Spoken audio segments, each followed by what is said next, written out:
संधारित्रों के संयोजन को समझने के लिए आइए एक प्रयोग करते हैं। मान लीजिए ये कुछ छोटे छोटे रस्सी के टुकड़े मेरे पास हैं और मुझे एक लंबी रस्सी चाहिए।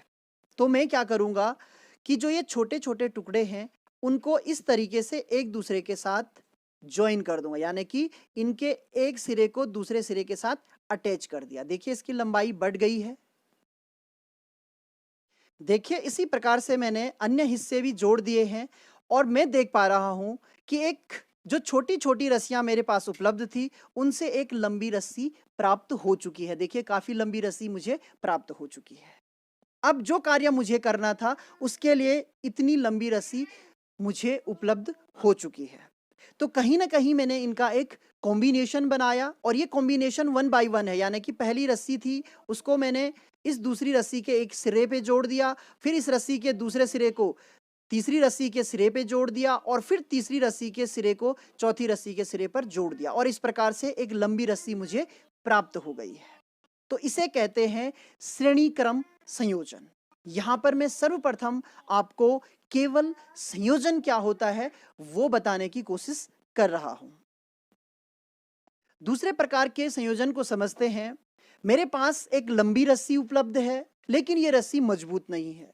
मुझे एक छोटी रस्सी की आवश्यकता है लेकिन मजबूत रस्सी की आवश्यकता है। इसके लिए मैं क्या करता हूं कि ये जो रस्सी है उसको इस तरीके से फोल्ड कर देता हूं, यानी कि एक दूसरे के समांतर ये भाग रख लेता हूं, फिर इस तरीके से और फिर इस तरीके से। तो आप देख पा रहे हैं कि ये रस्सियां एक दूसरे के समांतर क्रम में आ गई हैं और ये अब काफी मजबूत हो चुकी है। तो यानी कि रस्सियों का एक ये दूसरा कॉम्बिनेशन है जिसे हम समांतर संयोजन कहेंगे और इसमें हमें मजबूती प्राप्त हुई है। तो कुल मिलाकर भौतिक जीवन में जब हमें कोई वांछित भौतिक राशि प्राप्त ना हो, यानी कि जिसकी हमें आवश्यकता थी वो प्राप्त ना हो, तो संयोजन के द्वारा भी हम वो प्राप्त कर सकते हैं। इसी प्रकार से संधारित्रों का भी दो प्रकार से संयोजन किया जाता है। एक श्रेणी क्रम संयोजन होता है और दूसरा समांतर क्रम संयोजन होता है। मुख्य रूप से यही संयोजन होते हैं, लेकिन इन दोनों के मिक्स रूप को हम श्रेणी समांतर क्रम संयोजन भी कह सकते हैं। संधारित्रों के श्रेणी और समांतर क्रम संयोजन को समझने के लिए मान लीजिए ये तीन संधारित्र हैं मेरे पास। श्रेणी क्रम में 1 बाय 1, यानी कि एक संधारित्र को दूसरे संधारित्र से जोड़ना है। तो मान लीजिए ये पहला संधारित्र है, ये दूसरे के साथ जोड़ दिया गया और ये तीसरा संधारित्र है जो कि दूसरे संधारित्र के साथ जोड़ दिया गया। तो प्रथम संधारित्र, द्वितीय संधारित्र और तृतीय संधारित्र, यह श्रेणी क्रम संयोजन कहलाएगा। अब संधारित्रों के समांतर क्रम को समझ लेते हैं। ये दो संधारित्र हैं जिनके प्रथम प्रथम सिरे जोड़े गए हैं, द्वितीय द्वितीय सिरे जोड़े गए हैं। इसी प्रकार से जो तीसरा संधारित्र है उसके भी प्रथम प्रथम सिरे इनके साथ कनेक्ट और द्वितीय सिरे एक दूसरे के साथ कनेक्ट।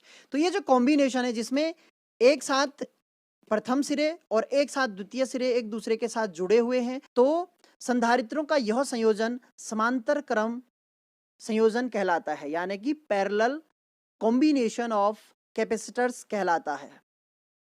आज के वीडियो में हम केवल अध्ययन करने वाले हैं श्रेणी क्रम संयोजन का और उसके पश्चात उसका व्यंजक प्राप्त करने वाले हैं। व्हाइट बोर्ड की तरफ चलते हैं और संधारित्रों के श्रेणी क्रम संयोजन को समझते हैं तथा इसके लिए व्यंजक प्राप्त करते हैं। अभी तक हमने जो भी डिस्कस किया उसके पश्चात सर्वप्रथम संधारित्रों का श्रेणी क्रम लेते हैं और समझते हैं कि जो संधारित्रों का श्रेणी क्रम होता है उसमें जो उनकी धारिता होगी, यानी कि जो कॉम्बिनेशन की धारिता होगी वो क्या होगी। तो सर्वप्रथम ऐसे समझते हैं। मान लीजिए तीन संधारित्र हम ले रहे हैं। ये पहला संधारित्र मैंने लिया, इसकी धारिता C1 है।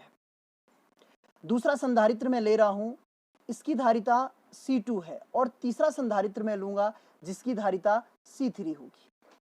सर्वप्रथम जो पहला संधारित्र था उसे हमने एक चार्ज मशीन के द्वारा जोड़ा और उसे हमने धन चार्ज देना प्रारंभ किया। आप जानते हैं जब इसे धन चार्ज दिया जाता है तो इसकी जो प्रथम प्लेट है उस पर समान रूप से ये चार्ज वितरित हो जाता है।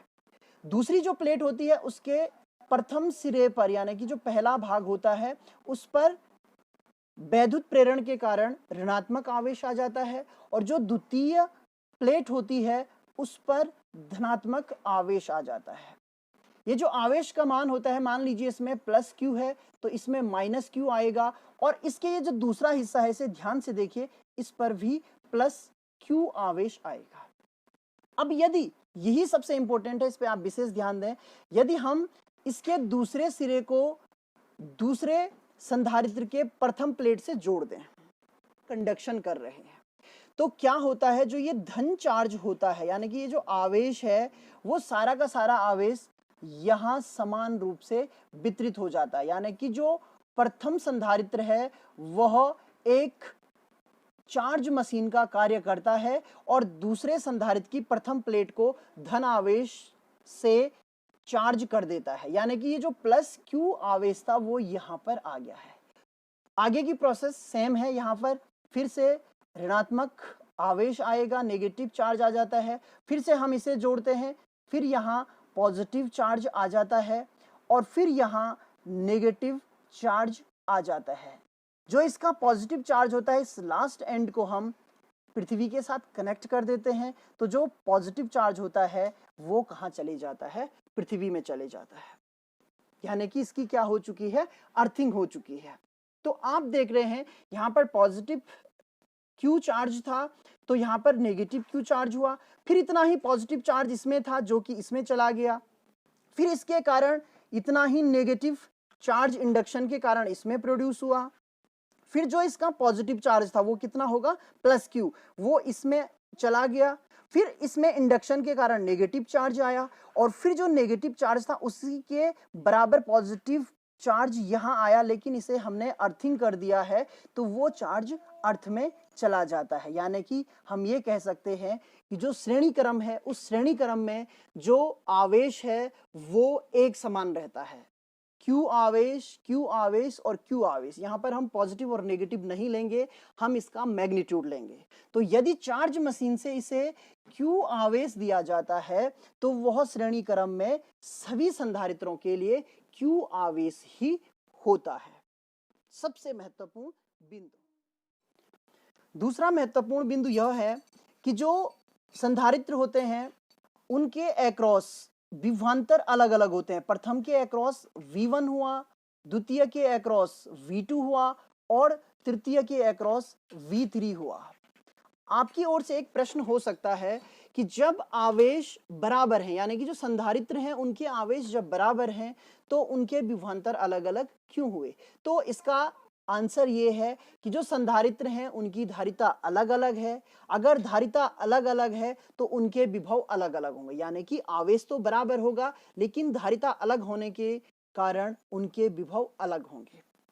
दूसरे तरीके से आप ऐसे भी समझ सकते हैं कि जब भी कोई डिवाइसेस, ये बड़ा इंपॉर्टेंट है, आगे जाके हम इसका प्रयोग और करने वाले हैं, श्रेणी क्रम में जोड़ी जाती हैं तो श्रेणी क्रम में विभव का मान अलग अलग होता है। यानी कि श्रेणी क्रम में जोड़ी गई युक्तियों के लिए विभव का मान अलग अलग होता है। अब देखते हैं कि प्रथम संधारित्र के अक्रॉस V1, द्वितीय के अक्रॉस V2 और तृतीय के अक्रॉस V3 पोटेंशियल डिफरेंसेस हैं। तो अगर हम इस पूरे कॉम्बिनेशन के परितः देखें तो जो पोटेंशियल डिफरेंस हुआ मान लीजिए V है, तो जो V का मान है वो क्या हो जाएगा, V इज इक्वल्स टू हो जाएगा V1 plus V2 plus V3। अब हमने जब संधारित्र की धारिता या केवल धारिता की जो परिभाषा पढ़ी थी उसमें Q is equals to CV था और यहां से अगर हम V देखें तो V is equals to Q upon C होता है। तो हम प्रथम संधारित्र के लिए V1 का मान ज्ञात करेंगे, द्वितीय के लिए V2 का मान ज्ञात करेंगे और तृतीय के लिए V3 का मान ज्ञात करेंगे, जो कि क्रमशः V1 is equals to Q upon C1 हो जाएगा, V2 is equals to Q upon C2 हो जाएगा और V3 is equals to Q upon C3 हो जाएगा। ये जो तीनों मान है हम उसे यहां पुट कर देंगे और हमें प्राप्त होगा V is equals to Q upon C1 plus Q upon C2 plus Q upon C3। देखिए सब में Q कॉमन है तो Q is equals to 1 upon C1 plus 1 upon C2 plus 1 upon C3 प्राप्त होगा। ये V की वैल्यू हमें प्राप्त हो गई। कैपेसिटर्स का जो सीरीज कॉम्बिनेशन है उसमें हम ये देखते हैं कि यदि ये तीन संधारित्र हम प्रयोग नहीं करते, यानी कि तीन संधारित्रों के स्थान पर केवल एक संधारित्र प्रयोग किया जाता, इस तरीके से मान लीजिए एक संधारित्र होता जिसकी प्रथम प्लेट ये होती और द्वितीय प्लेट ये होती, यानी कि इन तीनों संधारित्रों को मैं हटा रहा हूं और इस कॉम्बिनेशन में केवल एक संधारित्र होता जिसकी प्रथम प्लेट को जो आवेश दिया जाता वो होता प्लस क्यू और द्वितीय प्लेट में जो आवेश होता वो होता माइनस क्यू और ये वाला सिरा इसका अर्थिंग कर दिया जाता। तब इसके अक्रॉस जो विभव होता वो V1 V2 V3 नहीं होता। कितना विभव होता? केवल V होता। तो इस स्थिति में जो कैपेसिटर है माना उसकी धारिता C हो तो V इज इक्वल्स टू हमें प्राप्त होता Q अपॉन C।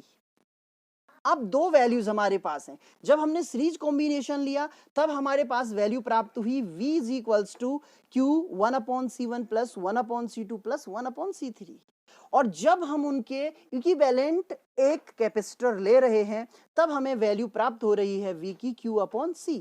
तो कहीं ना कहीं इन दो मानों का हम कंपेयर कर सकते हैं या यूं कहें कि ये दोनों वैल्यूज एक दूसरे के बराबर हैं। तो इन वैल्यूज का कंपेयर करने पर हमें प्राप्त होता है Q upon C is equals to Q 1 upon C1 plus 1 upon C2 plus 1 upon C3। Q से Q कैंसिल और 1 upon C is equals to 1 upon C1 plus 1 upon C2 plus 1 upon C3 और यही श्रेणी क्रम में संधारित्रों के combination के कारण इक्विवेलेंट कैपेसिटेंस का मान है। या सरल शब्दों में आप ऐसे समझिए कि जब संधारित्रों का श्रेणी क्रम संयोजन किया जाता है तो जो तुल्य धारिता है उसका मान 1 upon C1 plus 1 upon C2 plus 1 upon C3 प्राप्त होती है या उन संधारित्रों के मानों के व्युत्क्रमानुपाती के योगफल के बराबर प्राप्त होती है। आइए बच्चों, सीरीज कॉम्बिनेशन के लिए जो हमने विस्तार पूर्वक चर्चा की थी उसका एक छोटा और सटीक सा व्यंजक देख लेते हैं। माना तीन संधारित्र C1, C2 और C3 को श्रेणी क्रम में जोड़ा गया है जिसमें Q आवेश हैं और क्रमशः V1, V2 और V3 विभवांतर प्लेटों के परितः यानी कि अक्रॉस जो विभवांतर हैं वो क्रमशः V1, V2 और V3 हैं, जो कि एक चित्र में हमने प्रदर्शित किया था। कुल विभवांतर है यानी कि यहाँ से लेकर यहाँ तक जो विभवांतर है या जिस मेन से हमने से जोड़ा है उसका कुल विभवांतर V है। तो V का जो योग होगा वो V1 plus V2 plus V3 हो जाएगा। अब हमने जो धारिता की परिभाषा पढ़ी थी उसमें Q is equals to CV था, तो यहाँ से हम V की वैल्यू निकालेंगे तो V is equals to Q upon C हो जाएगा। तो क्रमशः V1 के लिए Q अपॉन C1 हो जाएगा, V2 के लिए Q अपॉन C2 हो जाएगा और V3 के लिए Q अपॉन C3 हो जाएगा। सब में जो आवेश का मान है वो बराबर है। अब जो V1, V2 और V3 के मान प्राप्त हुए हैं उन्हें हम इस समीकरण 1 में रख देंगे तो हमें प्राप्त होगा Q upon C1 plus Q upon C2 plus Q upon C3। फिर हम देखते हैं कि जो Q है वो सब में कॉमन है, तो Q को कॉमन लेने के पश्चात जो बचेगा वो बचेगा 1 upon C1 plus 1 upon C2 plus 1 upon C3। C1, C2, C3 का जो कॉम्बिनेशन है यानी हमने उनको जो श्रेणी क्रम में जोड़ा वो इसलिए जोड़ा कि हमारे पास एक वांछित धारिता का संधारित्र उपलब्ध नहीं था। तो मान लीजिए इन तीनों के स्थान पर एक तुल्य संधारित्र हमें मिल जाता है और उसकी धारिता C है, तो क्या होगा?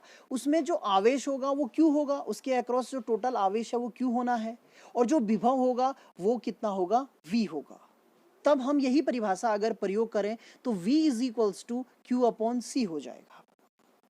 तो यदि हम ये कह रहे हैं कि इन संधारित्रों का जो तुल्य संधारित्र है वो C है तो इन दो समीकरण के मान को हम आपस में बराबर रख सकते हैं। तो Q upon C is equals to Q और 1 upon C1 plus 1 upon C2 plus 1 upon C3। Q से Q कैंसिल हो जाएगा और हमें प्राप्त होगा 1 upon C is equals to 1 upon C1 plus 1 upon C2 plus 1 upon C3। जब हम संधारित्रों का श्रेणी क्रम लेते हैं तो जो तुल्य धारिता प्राप्त होती है वह इस श्रेणी क्रम में लगे हुए सबसे कम धारिता के संधारित्र की धारिता से भी कम प्राप्त होती है। यह इसकी सबसे बड़ी विशेषता है, यानी कि जब हम क्वेश्चन को सॉल्व करेंगे तो उसका जो आंसर आएगा वो हमेशा इसमें जो सबसे कम धारिता वाला संधारित्र होगा उससे भी कम आना चाहिए।